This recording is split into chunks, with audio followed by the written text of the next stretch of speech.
PPN 16C, D itu juga saya masukkan ke PT Sinchan yang kalian tadi juga ini apa? Juga kerjakan, terus PPN atas jasa kegiatan usaha tertentu. Sama latihan soal dan studi kasus kalian sudah kerjakan. Terima kasih ya Bapak Ibu yang sudah mengumpulkan. Entah benar 100% atau tidak, ini bagian dari proses.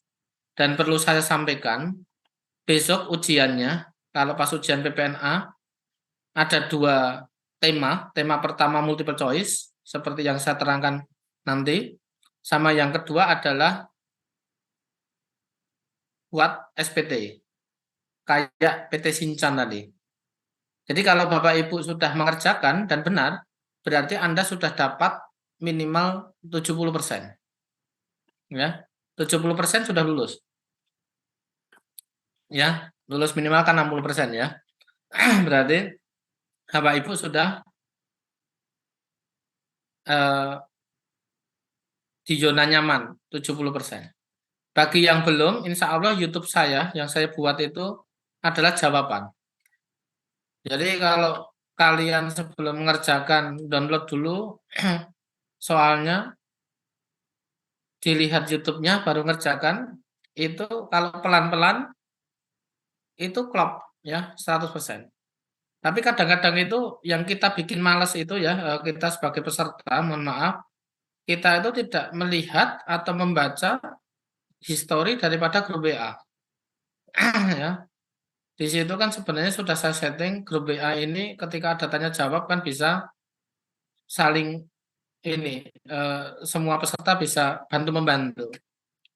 Nah, terkadang kelemahan Bapak Ibu adalah Japri. Japri itu bukan dilarang, mesti tetap saya akan balas. Cuman ketika balasan itu sudah ada di grup WA, tak suruh lagi ke grup WA. Karena apa? Biar ketika ada pertanyaan yang sama, Bapak Ibu terbiasa belajar mandiri. Ya.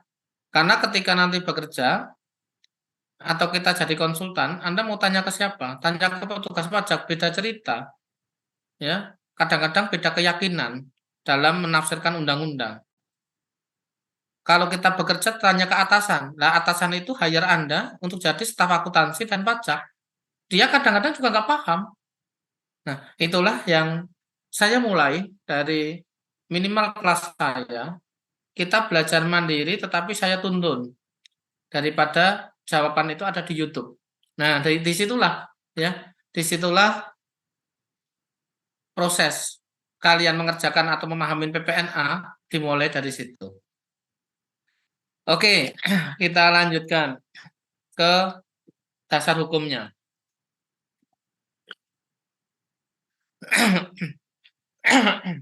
Dasar hukum PPN ini adalah Undang-Undang Nomor 8 Tahun 83 sebagaimana telah diubah terakhir dengan Undang-Undang Nomor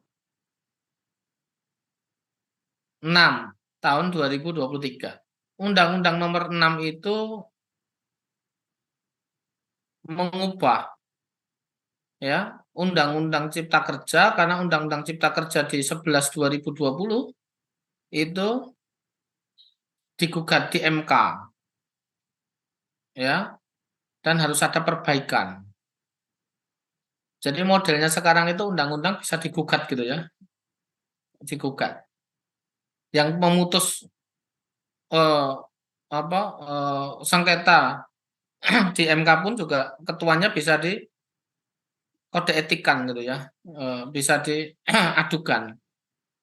Jadi kepastiannya sekarang itu finalnya kapan ya? Finalnya panjang gitu kan. Makanya di Undang-Undang Cipta Kerja 2020 akhirnya terbitlah Perpu saat itu, peraturan pemerintah pengganti undang-undang, karena jangka waktu itu harus diperbaiki.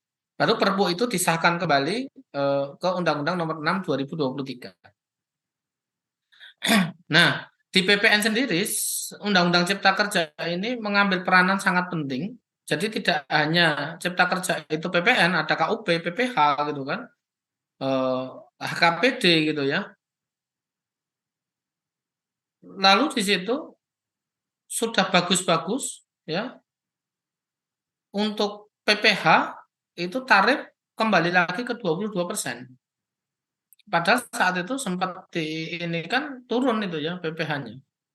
Jadi 20%. Nah, karena PPh turun karena PPN mau naik gitu kan. Tapi faktanya PPh-nya tetap sama, PPN-nya justru malah yang naik jadi 1%, jadi 11% di Undang-Undang HPP. Jadi di Undang-Undang HPP itu tarif PPN-nya naik, ya tarif PPN-nya naik, tetapi ada pajak masukan, ini yang lebih dipermudah, ya kayak sedan station wagon itu dihapus. Artinya kalau perusahaan beli sedan maupun station wagon selama untuk kegiatan produksi, distribusi, pemasaran maupun manajemen itu silakan dikreditkan. Sepanjang nanti ada kata-kata sepanjang juga terkait dengan produk yang dijual itu PPN-nya bagaimana? Apakah terutang 11%, terutang 11% tapi dibebaskan atau ditanggung pemerintah, atau tidak terutang. Nah, yang bisa dikreditkan hanya yang terutang 0% sama yang 11%. Yang dipungut sendiri. Kalau dipungut sendiri atau dipungut pemerintah. Kalau ditanggung pemerintah maupun dibebaskan atau yang kena final, ini pajak masukannya nggak bisa dikreditkan. Nah, itulah ya rumit daripada si PPN. Makanya kita lihat dulu ketentuan dasarnya. Pengertian dasar PPN itu apa? Di sini saya akan bahas dari benar-benar dasar sekali. PPN ini adalah pajak penjualan yang dipungut atas dasar nilai tambah. Nilai tambah yang timbul pada semua jalur produksi dan distribusi. Ini adalah PPN yang dipungut berdasarkan nilai tambah. Maka yang dinamakan value added atau nilai tambah itu adalah wages plus profit.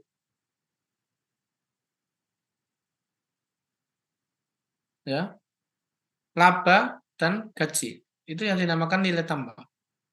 Atau output dikurangin input. Output dikurangin input. Itu yang dinamakan nilai tambah. Wages plus profit atau output dikurangin input.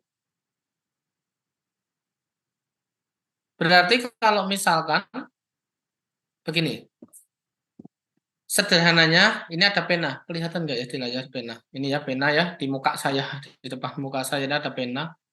Ini harganya 1 juta. Saya jual 1 juta. Jadi ini harga, ini kenapa nggak bisa nih? Harganya 1 juta, saya jual 1 juta. Ini nilainya tambah atau tidak? Nggak ada nilai tambah. Kan outputnya 1 juta, inputnya juga 1 juta. Gitu ya. Berarti nilainya bukan tambah tapi malah justru berkurang gitu ya. Berarti tidak bisa itu yang dikatakan sebagai nilai tambah. Enggak, saya sambil ini ganti baterai. Nah, lalu umumnya orang usaha itu ingin mendapatkan profit atau laba. Kalau belinya 1 juta, umumnya jualnya 1 juta di atasnya atau 1.200.000 ya. Jadi inputnya 1 juta, misalkan gitu kan, outputnya 1.200.000. Berarti di situ ada 200. Nah, 200 ini kan nilai tambah. 200 inilah yang dinamakan profit. 200 inilah yang dipakai untuk bayar gaji karyawan. Analogi sederhana PPN seperti itu. Berarti kalau usaha, apakah selalu untung? Pertanyaannya kan itu. Tidak. Ya, usaha itu nggak selalu untung, nggak selalu laba. Kadang-kadang usaha itu juga rugi loh. Ya, jangan dipikir orang usaha itu selalu dapat untung.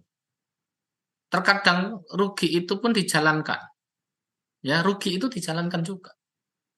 Ya kayak orang pacaran lah, kalau kalian pacaran gitu misalkan. Apakah juga ketika Anda pacaran itu selalu senang? Kadang-kadang susah juga bersama, menyakitkan pun Anda terima gitu kan. Karena belum ada pacar yang baru gitu kan. Jadi analogi itu kadang-kadang ketika usaha itu ada yang untung, ada yang rugi. Nah, kadang-kadang kenapa dia jual rugi? Karena kalau misalkan barang ini ditahan terlalu lama, maka kerugian itu semakin banyak. Ya, ibarat Anda tadi berjalan ya, pacaran tadi semakin lama Anda pacaran dan itu menyakitkan, ya semakin jauh Anda melangkah, semakin perih jejak langkahmu gitu kan, semakin mendalam lukanya kan gitu kan. Sama loh, analogi si pengusaha itu seperti itu. Nah, mendingan loss kan, ya, mendingan ya udah rugi berhenti sampai sini, kita cari barang-barang yang untung. Itulah mumetnya ketika kita jadi pengusaha. Mikirnya kantor pajak kan usaha selalu untung. Nah, makanya di situ buktikan dengan jurnal. Kalau Anda rugi berarti kan outputmu ya dan inputmu lebih gede input, berarti PPN-mu bukan value added gitu ya. Kurang malah loss gitu kan. Berarti lebih bayar. Tapi tidak mutlak lebih bayar itu pasti seperti itu, enggak juga. Lebih bayar yang kedua juga bisa karena beli barangnya banyak, pajak masukannya sudah dikreditkan, tetapi pajak keluarannya lebih sedikit karena barang belum terjual semua. Itu juga bisa lebih bayar juga gitu ya. Nah, kita nanti kan akan belajar di situ ya, akan belajar di situ.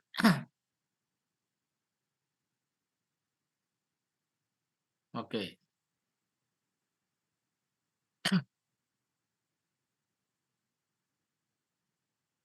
Nah, sekarang kita belajar di sini. Nanti yang di PPN itu yang kita pelajarin adalah who, what, when, where, dan how gitu kan. Who itu pengusaha kena pajak ini siapa? Terus apa yang dinamakan dengan penyerahan? Objek PPN, kapan dan di mana saat terutangnya? Terus bagaimana menghitung DPP dan pembuatan faktur, termasuk pengkreditan dan pelaporan.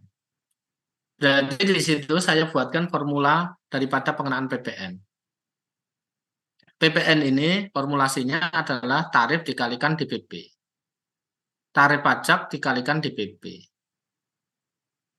Tarifnya berapa? Kalau pasal 7A ayat 1 ya ini 11% atau 0%. Atau ada tarif khusus nih. Misalkan tarif efektif bisa 1,1%, bisa 2,2% dan sebagainya. Ini pasal 9A. 9A, sini pasal 7A. Dari PPN tarif dikalikan DPP yang dinamakan PPN itu ada dua macam. Kalau kita sebagai penjual, maka itu dinamakan PK, PPN keluaran. Kalau kita sebagai pembeli, dinamakan PM, pajak masukan. Tapi apakah semua PK itu terus kita sebagai penjual terus diterbitkan PPN keluaran? Nah, ternyata PPN keluaran ini adalah PPN atas penyerahan, barang kena pajak atau jasa kena pajak. Penjualan itu pasti penyerahan. Tapi kalau penyerahan belum tentu penjualan. Loh, kok bisa, Pak? Lah, si penjual tersebut menyerahkan barangnya ke pembeli, kan ada yang beli, berarti penjualan. Kalau yang beli kagak ada, barang tersebut diserahkan kan bukan penjualan. Melainkan ya penyerahan aja. Penyerahan karena apa? Bisa jadi penyerahan karena pemakaian sendiri. Penyerahan karena penyerahan cuma-cuma. Karena dihadiahkan. Ini juga masuk penyerahan. Dan PPN juga terutang di sana. Nah, itu konsep PPN seperti itu. Lalu kalau pajak masukan, PPN atas perolehan BKP atau JKP. Ketika pajak keluaran lebih besar daripada pajak masukan, saya pakai istilah PKPM gitu ya.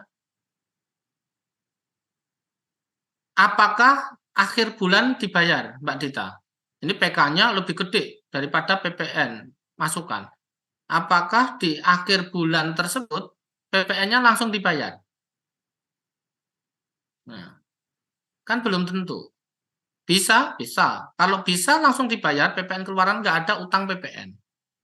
Tapi kalau PPN-nya nggak dibayar, si PPN keluaran lebih besar dari PM yang dinamakan PPN kurang bayar di SPT-nya itu dinamakan utang PPN. Jadi secara akuntansi kita harus mengaccrue. Kita mengakui utang ke negara di akhir bulan. Ya. Terus bayarnya kapan?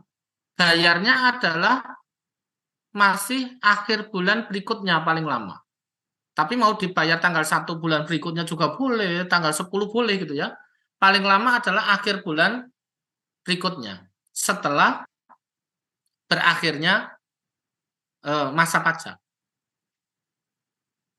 Pak, kalau di akhir bulan berikutnya dia nggak bayar, dia nggak bisa laporan SPT PPN. Nggak bayar, dia nggak bisa laporan SPT PPN, dia kena sanksi sesuai dengan KUP yang sudah dijelaskan ya. KUP kemarin yang jelaskan siapa? Pak Arief ya? Atau siapa Mbak Dini? Mas Arief? Mbak Asura? Iya Pak, Pak Halo? Arief. Iya Pak, Pak Arief Pak. Pak Arief ya? Nah, kan sudah dijelaskan. Nah, maka si pembayaran ini kalau telat, ini kena sanksi. Ya kurang lebih 1% lah kali DPP. Tergantung update faktor lah ya. Ada 0,9 berapa, 0, berapa gitu kan. Tapi kurang lebih 1%. Kalau dulu 2% itu. Jadi ketika besok USKP ikutin update faktornya gitu kan, ikutin update faktornya. Terus pelaporan ini paling lambat akhir bulan berikutnya. Kalau telat lapor ini juga kena 500.000 per telat.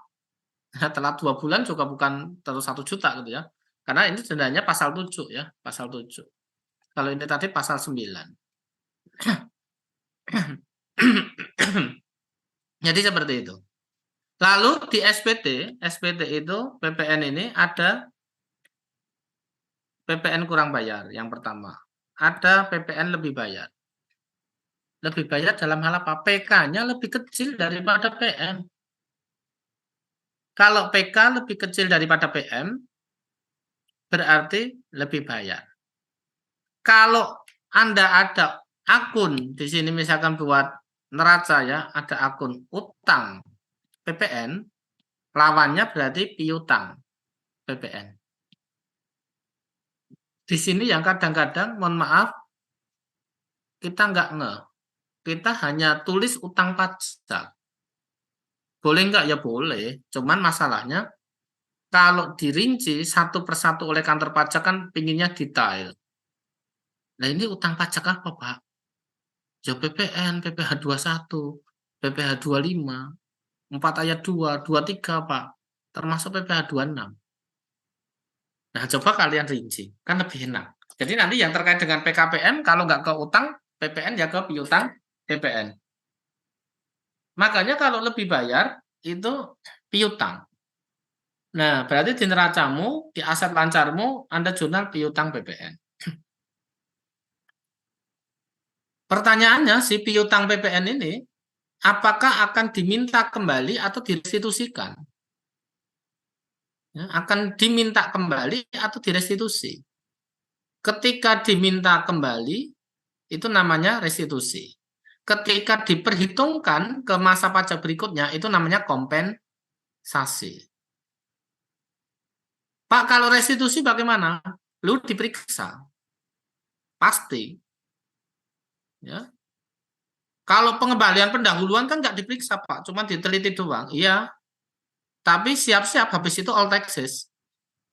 Jangankan pengembalian pendahuluan kelebihan pembayaran pajak.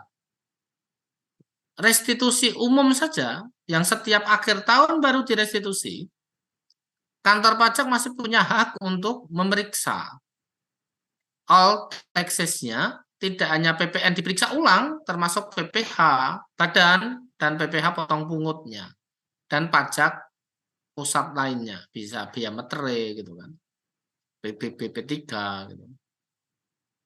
Nah, berarti kita mulai sekarang, mohon maaf Bapak Ibu ya, yang di angkatan ini 100 berapa ini 31 ya 31. Ini kita harus menyiapkan di diri kita siap diperiksa. Ya. Jadi terkait dengan PPN ini harus siap diperiksa. Makanya Bapak Ibu juga harus pakai jurnal beneran nih. Ya, pakai jurnal. Karena misalkan nanti Anda PPN-nya nihil, tidak ada PKPM. Ya. Lah buku besarmu bagaimana? Buku besar adanya dari jurnal dulu. Seandainya Anda nggak jurnal, ya udah langsung posting aja ke buku besar si programnya. Tapi kan ya susah, ya. Jadi nggak seperti hanya 1 biji 2 biji kita jurnal, ya. Kita bisa ribuan bahkan jutaan jurnal di dalam suatu perusahaan. Maka harus dibantu sistem. Nah, kembali ke PPN keluaran, PPN lebih bayar, PPN nihil tadi, Bapak Ibu, semuanya potensi yang diperiksa paling besar itu pasti lebih bayar. Yang kedua, baru nihil. Yang ketiga adalah kurang bayar. Lebih bayar pun yang pasti diperiksa itu bukan yang kompensasi. Kompensasi itu grade yang kedua. Yang pertama adalah restitusi. Jadi ketika Anda restitusi itu wajib hukumnya diperiksa. Kompensasi belum tentu. Ya. Oh kalau gitu PPN saya tak buat kurang bayar, Pak. Kurang bayar nggak jamin juga nggak diperiksa. Ya. Kurang bayar juga bisa diperiksa. Kan sesuai dengan pasal 29 itu kan untuk menguji kepatuhan. Untuk menguji kepatuhan wajib pajak ya. Baik itu lebih bayar, kurang bayar, nihil, diperiksa. Nah, tetapi pemeriksaan itu belum tentu terjadinya. Kayak di Jogja ini beberapa hari mendung, kan belum tentu hujan.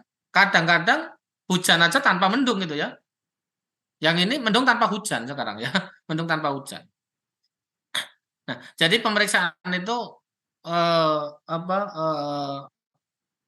kemungkinan ya, kemungkinan. Tapi kalau lebih bayarnya restitusi, keniscayaan pasti diperiksa di situ ya.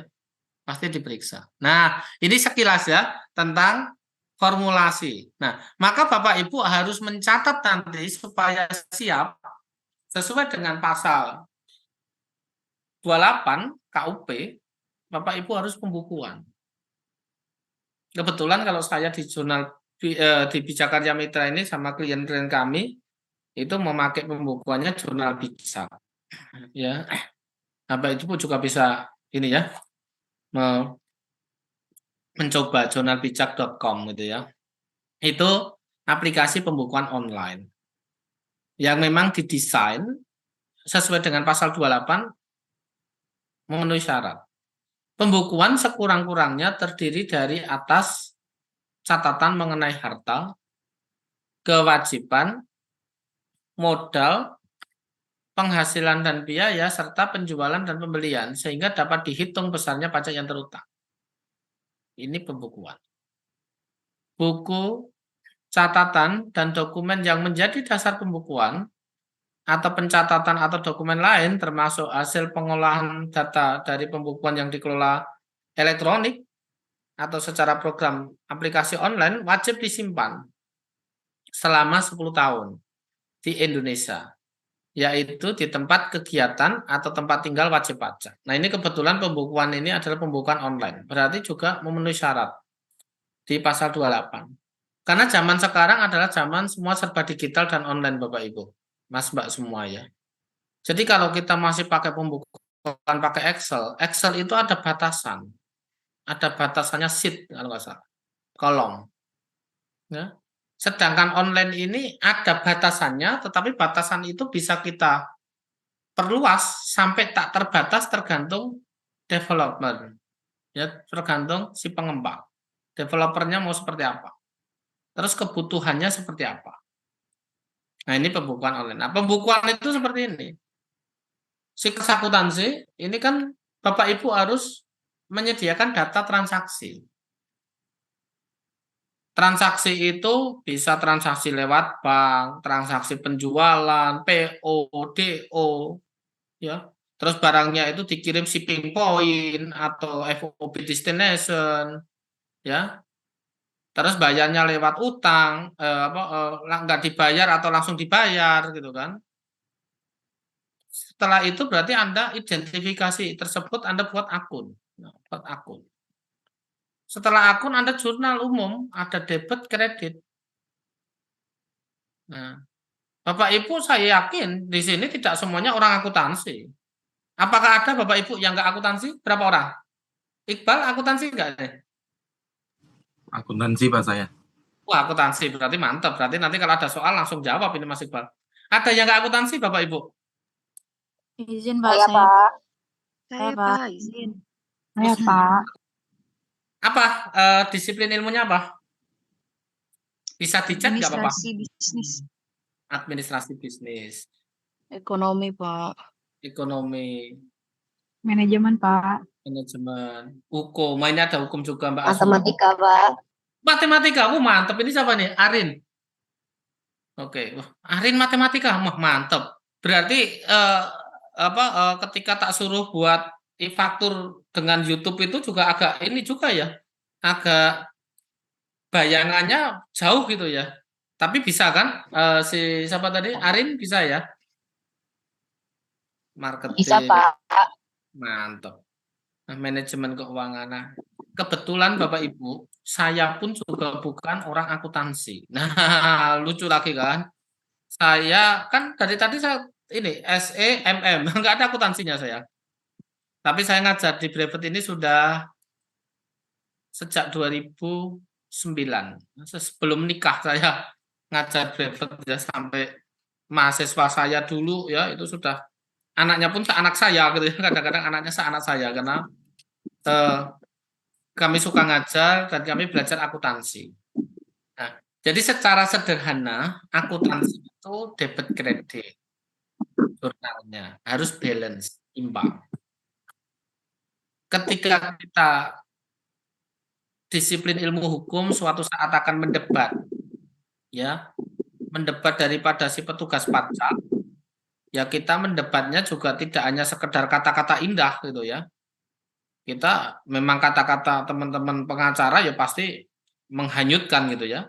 Mbak Asura kalau berkata-kata luluh gitu orang pajak gitu kan. Nah, karena memang sudah didesain bagaimana kami membela yang benar gitu ya Mbak Asura ya dan bayar gitu ya. Membela Benar, yang Pak. iya, yang benar dan bayar gitu ya. Kalau benar doang nggak dibayar, ya kita ilmu yang bermanfaat Pak gitu ya. Nah, dari situ kita harus debat ini transaksinya itu sudah benar belum secara akuntansinya. Kita harus mempelajari ke sana. Contoh paling sederhana begini dah. Orang pajak selalu tanya buku bankmu mana? Berarti kan catatan buku bankmu itu kan arus uang masuk dan uang keluar yang lewat bank. Berarti nanti akan disandingkan dengan pembukuanmu ya, buku besar banknya itu akan disandingkan dengan rekening bank. Sama atau tidak? Kalau ini sudah sama, matching. Tapi kalau misalkan nggak sama, yang salah kira-kira bank yang mencetak rekeningnya, transaksimu yang dicetak dari bank atau internet banking atau apa web itu ya, kita apa itu namanya One Mobile atau web ini klik BCA-nya, atau Anda yang mencatat.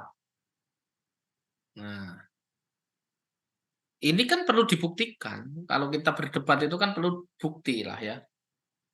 Satu jurnalnya seperti apa, terus kok ini bisa beda. Kalau kantor pajak pasti meyakini rekening bank yang benar.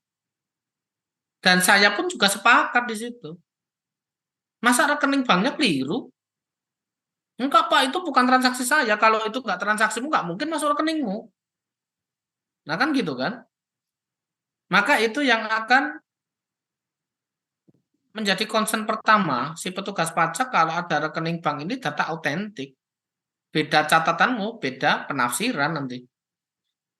Nah itulah yang kita harus belajar juga akuntansi. Dan saya alhamdulillah sejak saya sekolah gitu ya, sampai saya bekerja, itu pengen pendidikan di akuntansi tapi nggak pernah terjadi.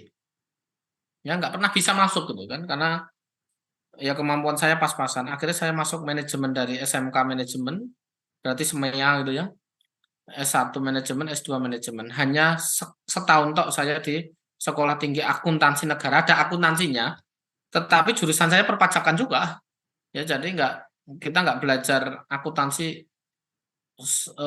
detail, cuman saya masih ingat saat itu kiblat kami masih US pakai Warren Reef sama Fish itu akuntansi dasar. Dari situlah saya kembangkan ternyata. Kita bisa belajar lewat Google, YouTube dan sebagainya, bisa. Ya, jadi teman-teman yang manajemen, yang ilmu hukum, matematika, kita insya Allah kita bisa belajar bersama. Oke? Sampai apa? Sampai kita membuat laporan keuangan. Begitu kita buat laporan keuangan, kita ada jurnal penutup, ya, kita jurnal balik, balik lagi ke transaksi. Ini siklusnya, ya, seperti itu terus. Oke, ini sekilas ya Bapak Ibu. Jadi kita belajar pajak sama akuntansi ini satu paket. Ya, kita nggak boleh memisahkan antara pajak dengan akuntansi, karena nanti debat kita akan ke sana. Ya, terus kita ke legal karakter PPN. Si legal karakter PPN ini ada pajak tidak langsung, ada multi state tax, ada sistem pemungutan PPN, ada pajak atas konsumsi dalam negeri, ada pajak objektif, ada tarifnya tunggal. Kita ke tidak langsung. Kalau Anda sebagai penjual atau pemberi JKP, berarti Anda PKP gitu kan, jual barang ke pembeli. Pembeli akan membayar barang tersebut ya harganya plus PPN. Karena dinamakan plus PPN, ini namanya memungut. Uangnya dari mana sumber memungut itu? Uangnya dari si pembeli. Berarti yang nyetor ke kas negara ini penjual, tetapi sebenarnya pakai uangnya pembeli. Artinya apa? Penjual tidak terbebani. Kan uangnya pembeli, bukan uangnya penjual. Ya, yang dinamakan omset pun bukan harga plus PPN. Ya, yang dinamakan omset itu adalah jumlah yang diminta atau seharusnya diminta oleh penjual, ya, tidak termasuk PPN dan potongan harga. Itu yang dinamakan omset atau penjualan. Berarti si PPN tadi itu jurnalnya hilang di neraca atau laporan posisi keuangan, bukan di laba rugi sebagai beban. Karena kita hanya memungut, ya, memungut. Nah, bedanya memungut dan memotong itu apa? Kalau kita belajar pajak itu kita kan akan belajar memungut dan memotong. Bedanya apa memungut dan memotong? Kalau memungut itu nambahin, ya, sebelum kita tetapkan harga tak tambahin dulu harganya. Tak dulu ke dalam harga tersebut masukkan unsur PPN. Itu namanya memungut. Ya, kalau misalkan memotong itu mengurangi. Jadi memungut itu nambahin, motong itu ngurangin. Ya sudah kita potong, itu ngurangin. Berarti PPh 21, PPh 23 itu mengurangin. Sebelum saya bayar gaji ke karyawan, saya potong ya PPh 21 karena kita berkewajiban memotong. Itu namanya mengurangin. Nah, berarti Bapak Ibu yang perlu diperhatikan adalah dalam hal pembeli sudah membayar harga barang atau jasa termasuk PPN kepada penjual, sama halnya dia dengan si pembeli tersebut sudah menyetor PPN-nya ke kas negara. Berarti andai kata si penjual tidak memungut PPN dari pembeli, maka PPN merupakan tanggung jawab penjual.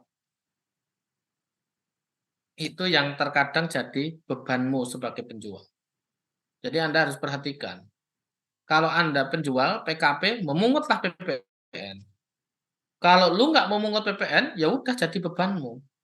Berarti kan resiko ada di Anda. Kalau memungut kah sumber uangnya juga bukan dari Anda, tapi dari si pembeli. Berarti Anda tidak terbebani. Tapi kalau Anda nekat, ya si penjualnya nekat, ya sudah, berarti itu tanggung jawabmu. Maka si penjual ini bertanggung jawab atau penanggung jawab pajaknya. Si pembeli adalah pemikul beban pajaknya. Konsepnya demikian. Oke. Contoh ya, Mas Joko seorang mahasiswa di kampus membeli sebuah HP mereknya Green seharga 1 juta dari toko laris milik Tuan Anton. Seorang wajib pajak yang sudah dikukuhkan sebagai PKP. Mas Joko juga harus membayar PPN 11%. Siapa yang memikul beban PPN 11%? Mas Joko atau Tuan Anton? Nah, gitu Mas kan? Joko. Berarti Mas Joko yang membayar adalah Tuan Anton. Nah, konsepnya sederhananya Bapak Ibu demikian ya Mas ya, Mbak ya. Oke. Apakah ada yang mau ditanyakan sebelum saya lanjut ke multi stage tax?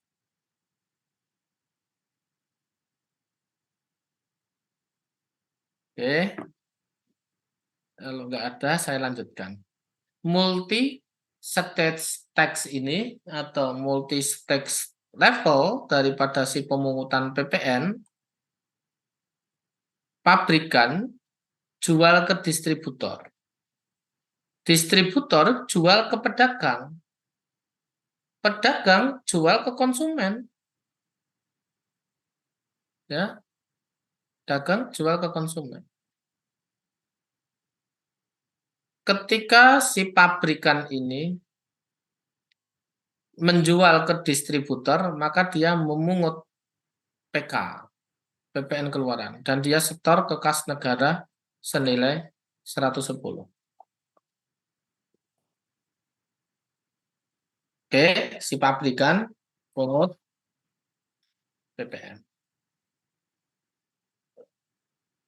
Bagi si distributor, PK tersebut menjadi PM-nya. Ya, ini ya. Bagi si distributor, PK tersebut menjadi PM-nya. Distributor ketika jual ke pedagang, dia ada nggak laba atau nilai tambah? Kan value added tadi nilai tambah bisa jadi laba gitu kan, atau profit, atau wages untuk bayar karyawan. Ada 1.200.000. Berarti si distributor mungut PPN dari pedagang 132. Sumber uangnya 132 ada pada pedagang. Apakah 132 ini akan disetor ke kas negara? Enggak. Yang disetor adalah 132 dikurangin dulu distributor ketika dipungut oleh pabrikan. Namanya PM. PK kurangin PM sehingga yang disetor 22. Jadi negara yang kedua dapat 22 juta. Yang pertama dapat 110. 110.000 ya, 22.000. Berikutnya, pedagang juga jual ke konsumen akhir, terutang juga kan? Ada nilai tambahnya juga maksudnya. Jadi 1.500.000.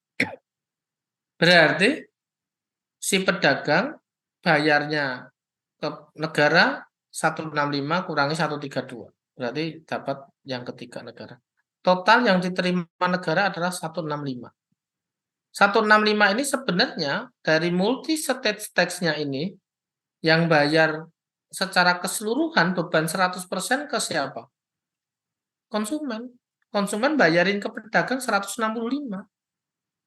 Sama pedagangnya nyetor 35 karena pedagang juga dipungut sebelumnya 132 ya. Terus dia juga si distributor dipungut lagi 110. Makanya totalnya adalah 165. Ini yang dinamakan multi stage tax. Jadi nggak sesimpel ketika kayak distributor ya, lu punya nilai tambah berapa? 200. Ya sudah kalikan 11% lu bayar. Sama ketemunya, 22. 11% kali 200 ketemunya dua-dua, tapi mekanismenya multi stage text gitu ya. Jadi indirect subtraction. Itu yang masalahnya yang bikin jadi rumit gitu ya, yang bikin jadi rumit dan jelimet gitu ya. Nah, kan seperti itu. Oke, Bapak Ibu. Jelas ya sampai di sini, Iqbal ya? Oke. Dita, jelas Mbak Dita, Mbak Asura? Jelas, Bapak. Jelas, Oke, Pak. baik, kalau jelas saya screenshot kirim ke grup WA Anda. Nah, jadi grup WA ini tak jadikan ini apa? Tak jadikan untuk komunikasi kita. Nih, tak kirim. Karena apa? Mau tak kasih soal. Nah, ini soalnya.